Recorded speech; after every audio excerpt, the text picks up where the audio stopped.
Halo Smart People, berjumpa lagi bersama saya Ririn Agustarini dan saya akan membawa Anda untuk memasuki dunia Iptek, dunia ilmu pengetahuan dan teknologi, Iptek Talk.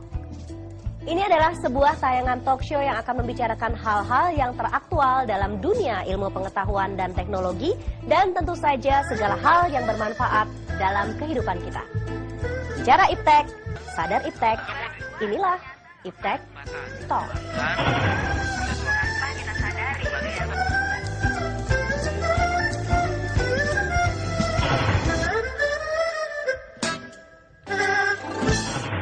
Salam jumpa Smart People, apa kabar Anda? Saya Ririn Agustarini, kita jumpa lagi dalam Iptek Talk kali ini. Dan kita akan berbicara mengenai roket yang merupakan produk nasional untuk mendukung pertahanan dalam negeri. Dan berbicara mengenai alutsista Smart People, kita tahu bahwa roket ini merupakan alutsista TNI. Tapi saat ini kita juga ada ketergantungan dengan alutsista dari luar negeri. Dan ini rupanya bisa menjadi satu ancaman tersendiri bagi kemampuan tempur dari TNI. Tentu saja saya sudah didampingi oleh narasumber-narasumber yang sangat berkompeten sekali dalam bidangnya. Untuk itu langsung saja kita sapa Kolonel Kavaleri Rihananto selaku Kepala Subdinas Material Utama Dinas Penelitian dan Pengembangan TNI AD. Kolonel Rihananto, apa kabar? Kabar baik, Mbak. Halo, apa kabar? Dan salam jumpa Smart People.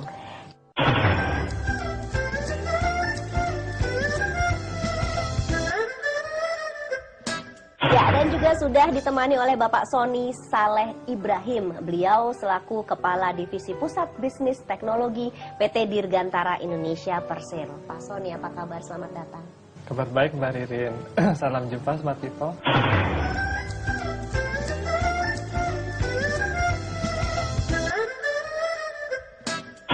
Langsung saja kalau begitu kita tanyakan terlebih dahulu, sepertinya pertanyaan pertama akan jatuh kepada Kolonel Rihananto mengenai roket yang merupakan alutsista TNI. Nah, sebetulnya strategi dari TNI AD sendiri untuk mengembangkan alutsista produk dalam negeri ini seperti apa? Kolonel, bisa dijelaskan? Sesuai dengan Undang-Undang TNI nomor 34 bahwa tugas dan tanggung jawab Angkatan Darat itu adalah mempertahankan wilayah teritorial. Betul. Kita tahu negeri kita negeri kepulauan, ya. Luasnya 81.000 km persegi dengan 17.000 pulau. Itu tentunya tidak mudah kita menggunakan alutsista yang tidak disesuaikan dengan kondisi tersebut. Oleh karena itu, apa yang disampaikan oleh Mbak sebenarnya roketlah salah satu jawaban diantaranya.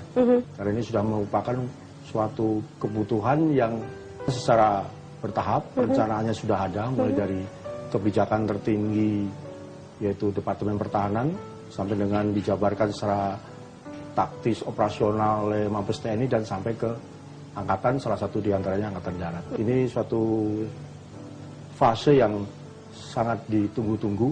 Kita ketahui bersama sebenarnya pengembangan roket Angkatan Darat ini sudah dimulai sejak tahun 60. Manakala Presiden kita pertama, Bapak Soekarno sudah mencanangkan ini. Namun dalam perjalanan itu tidak mudah untuk dilakukan. Dan kalau itu mungkin waktu itu kita konsisten mengembangkan, mungkin kita sudah sama seperti negara lain, termasuk seperti India dan negara-negara lain yang sudah tidak hanya untuk kepentingan militer, tapi sudah bisa untuk melontarkan ke satelit ke luar angkasa. Nah, berkaitan dengan prioritas Angkatan Darat ini, mungkin banyak sudah didengari bahwa TNI mencanangkan apa yang disebut minimal accession force. Artinya dituntut dari kondisi kenyataan negara seperti ini, kita harus melakukan suatu upaya terobosan untuk bisa mencapai kemampuan minimum. Artinya kemampuan itu yang bisa digunakan TNI untuk dalam rangka mempertahankan negara. Mungkin itu sementara itu dulu. Nanti ada pertanyaan berikutnya tentunya untuk Kolonel Rihananto. Tapi setelah tadi sedikit kita mendengarkan penjelasan dari Kolonel Rihananto, Smart People, kita mungkin akan beralih sejenak kepada Pak Sony untuk pertanyaan berikutnya. Tapi sebetulnya Pak Sony dari PT DI yang melatar belakangi PT DI berkeinginan untuk membuat roket ini apa sebetulnya untuk membuat roket produk dalam negeri, produk nasional? Kalau dari sisi industri ya sederhana aja. Nomor satu tentu basisnya komersial. Nomor dua, sebagai industri yang dimiliki pemerintah, kami harus ikut peran serta dalam kemandirian pertahanan. Selain itu, latar belakangnya kenapa kami terlibat di roket, betulnya alutsista itu berbagai jenis. Ada yang di darat, di matra laut, matra udara, tapi dengan kondisi yang sekarang itu nggak bisa sekaligus dikerjakan semua karena keterbatasan resources. Karena itu harus dipilih yang kira-kira punya deterrent. Tentunya selain pesawat terbang ya roket yang dipilih. Itu mulai dari tahun 2007 sudah mulai merintis pembangunan roket tersebut. Mulai dari tahap konsep, tahap pengujian awal, kemudian redefinisi konsep, penentuan tujuannya untuk apa, kemudian mulai membangun kira-kira mesinnya seperti apa, mesin roketnya. Sampai saat ini kira-kira posisinya udah hampir selesai dan bisa digunakan untuk tahap pertama. Kalau tidak salah beberapa waktu yang lalu itu kan ada uji coba ya, Kolonel Hernanto ya. Betul. Untuk roket-roket ini ya. Ada kalau tidak salah ada 13 roket yang diuji coba ya. Pengujian roket ini ada yang dilakukan oleh Dislitbang Angkatan Darat dan ada juga program yang dilakukan oleh Ristek dalam hal ini yang bermitra dengan PT Dirgantara dan Pindad. Baik. Nah, kalau untuk Angkatan Darat sendiri kami sudah berhasil menerbangkan dengan pola kerjasama kemitraan ini pada tanggal 31 Maret 2009. Kita di roket 2 tingkat. Roket 2 tingkat seperti yang kita mungkin lihat betul, di hadapan kita ini. Betul. Ini adalah program Angkatan Darat yang dituangkan dalam anggaran tahun 2008-2009, di mana Dislitbang Angkatan Darat melaksanakan kegiatan rekayasa engineering dengan PT Dirgantara dan PT Pindad dan mitra-mitranya. Bapak Suni Ibrahim ini sebagai ketua engineeringnya, Bu. Saya cukup berbangga dengan hasil yang dicapai dan Pindad membuat roket dan pengisian propelannya. Baik. Dan ini memang unik.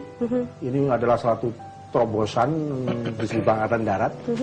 Jadi kata sandinya biasa kita angkatan ada kata sandi, ya. Tapi ini sebagai suatu yang untuk menggugah. Ini program JD1. JD1. JD1. Artinya Angkatan Darat tidak mau menggunakan kata-kata research and development. Dalam hal ini tanda kutipnya R-nya.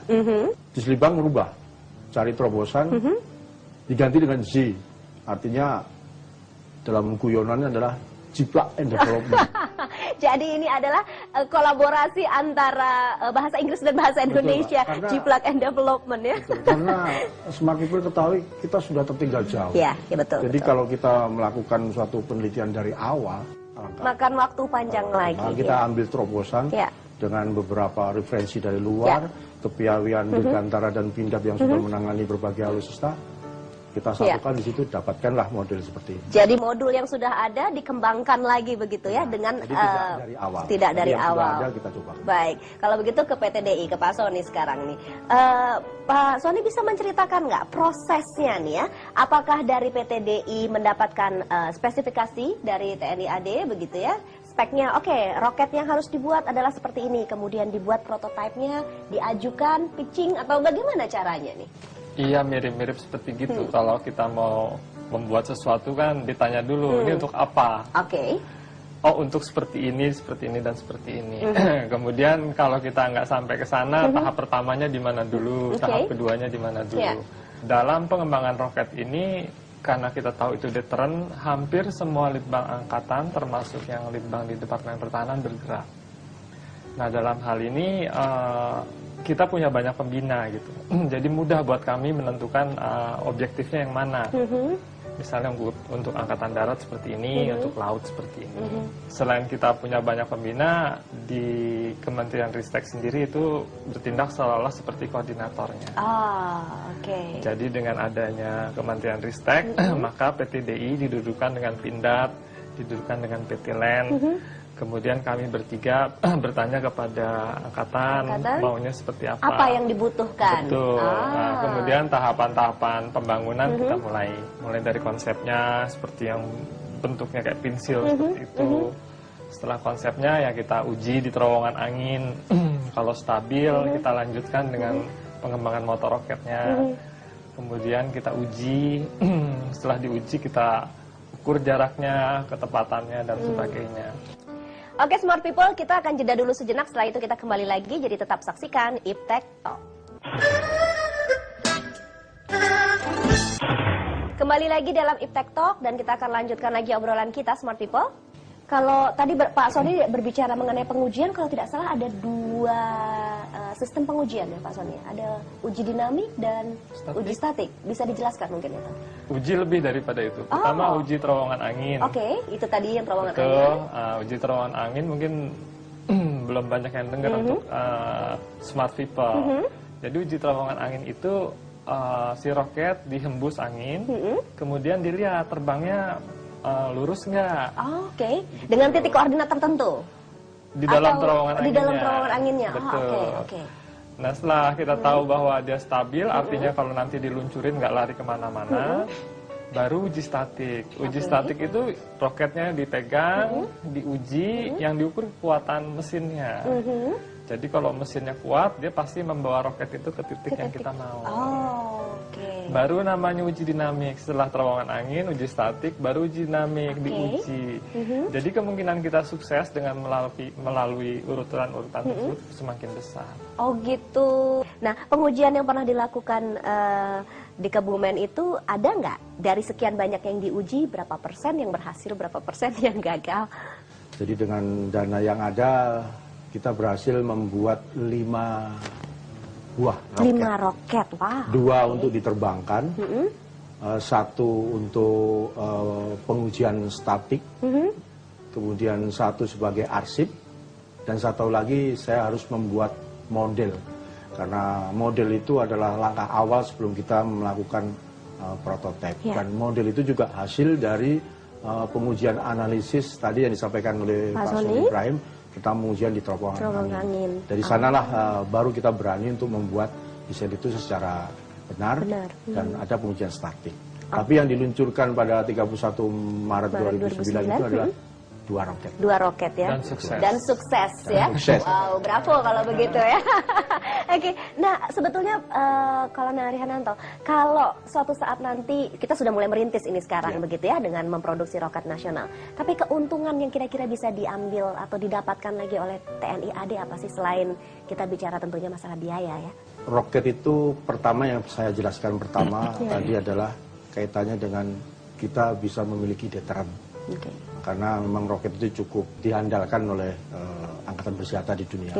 Dengan roket ini, khusus untuk angkatan darat kita bisa gunakan untuk kepentingan baik itu kepentingan artileri pertahanan udara atau artileri medan, dan juga di angkatan darat itu ada satuan penerbat untuk melengkapi helikopter-helikopter tempurnya.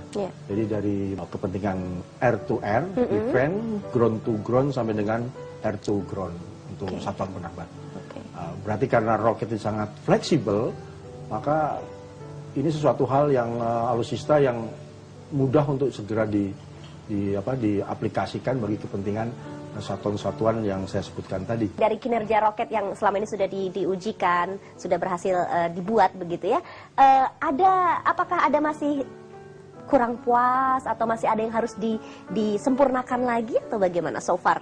Karena memang kita baru mulai 2009 artinya bahwa Angkatan Darat kembali melakukan pengembangan roket 2009. Tentunya pencapaian yang dilaksanakan hasil peluncuran yang kita katakan sukses itu sebagai baru langkah awal. Baru langkah awal karena itu roket yang masih bersifat balistik. Karena kedepannya adalah roket-roket yang memiliki pengendali. Atau kita sebut kalau dalam bahasa Indonesia itu peluru kendali. Peluru kendali. Nah, ini untuk aplikasi ketiga kesenjataan atau di pertahanan udara atau di medan dan satuan penerbat membutuhkan roket-roket kendali. Walaupun memang ada beberapa aplikasi sebagai contoh artileri medan masih bersifat balistik, tapi memang sistemnya yang menghendaki demikian itu tetap roket balistik tanpa kendali. Dan kita tidak puas sampai di sini. Sebelum semuanya itu dibuat oleh industri. Karena kaitannya dengan masalah kontinuitas supply. Aman kita untuk mendapatkan setiap waktu. Nah, Pak Sony.